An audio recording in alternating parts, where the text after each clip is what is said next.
Zebra 3, Zebra 3. Alerte Action Joe. Alerte Action Joe.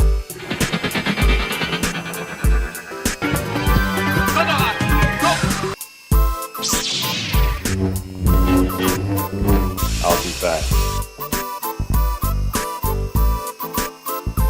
Nous nous retrouvons encore aujourd'hui pour une seconde séquence concernant Matchbox et ses petites voitures. Alors, un élément dont je n'ai pas parlé la fois précédente, c'est que Matchbox, évidemment, est le nom d'une marque de produits, mais en réalité, ces Matchbox sont fabriqués par la marque Lesney. Donc, Lesney va proposer d'autres jouets que simplement les petites voitures. Alors, évidemment, ces petites voitures qui ont été développées pendant des années ont fait l'objet d'énormément de publications. Alors, des publications qui vont s'adresser aux collectionneurs.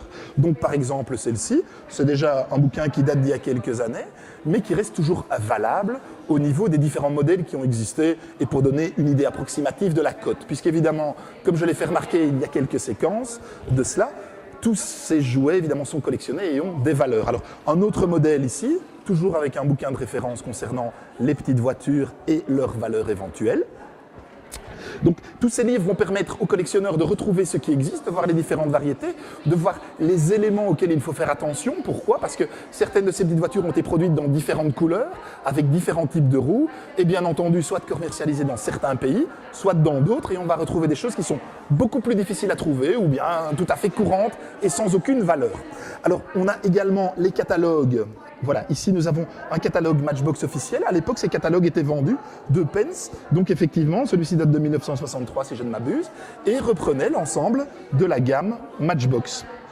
Voilà, alors on a des boîtes un peu plus évoluées, on a des petits garages, des choses comme cela, évidemment, qui vous seront présentées ultérieurement si le succès des séquences Matchbox est au rendez-vous. Et nous avons les catalogues marchands. Alors ces catalogues marchands, pour une année précise, reprennent l'ensemble de la gamme proposée par Matchbox. Alors le tout bien entendu avec des photos en couleur, très attractives, et d'autres jouets. Donc voilà, à côté des voitures, nous avons effectivement des circuits, des possibilités de fabriquer des villes, ce genre de choses, voilà, des circuits. De nouveau, les Speed Kings, nous avons des gammes militaires, des gammes de bateaux qui ne sont pas à l'échelle 1 sur 1 bien entendu, mais alors les bateaux font 5 à 6 cm, donc ça veut dire qu'on peut les stocker dans une maison.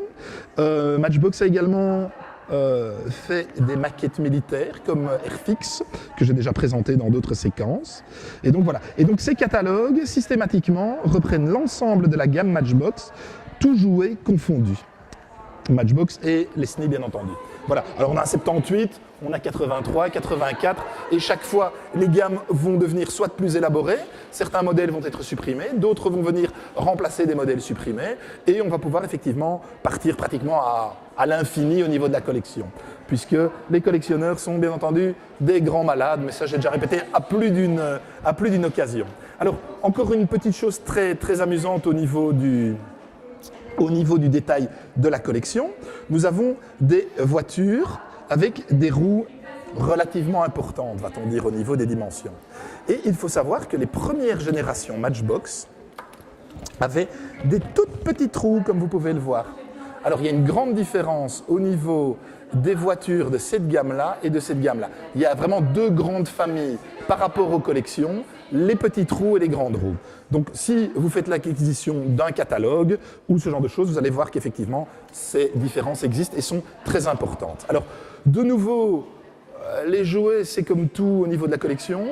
Plus c'est neuf, plus c'est intéressant au niveau de la valeur. Moins c'est neuf, plus c'est abîmé, on arrive à une cote plancher qui tourne aux environs de 0.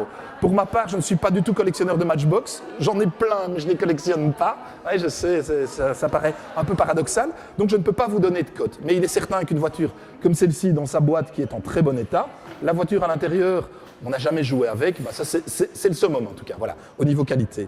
Alors il est bien entendu que les voitures Matchbox et les petites valises que je vous ai présentées dans une autre séquence ont fait des envieux. Alors ici, hop, je me baisse et je vous montre une autre valise, donc un produit blanc, un produit sans marque, où on va retrouver le même principe, dans lequel on va pouvoir ranger des petites voitures dans les petites alvéoles prévues à cet effet. Alors ces valises sont relativement modernes. Il y a un code barre dessus, fatalement on travaille vraiment sur du matériel contemporain. Voilà, je pense que ce sera tout pour cette seconde séquence donc Matchbox. Et je vous invite à suivre donc régulièrement mes programmes, c'est peut-être un peu pompeux, en tout cas mes petites séquences concernant les jouets de collection. Voilà.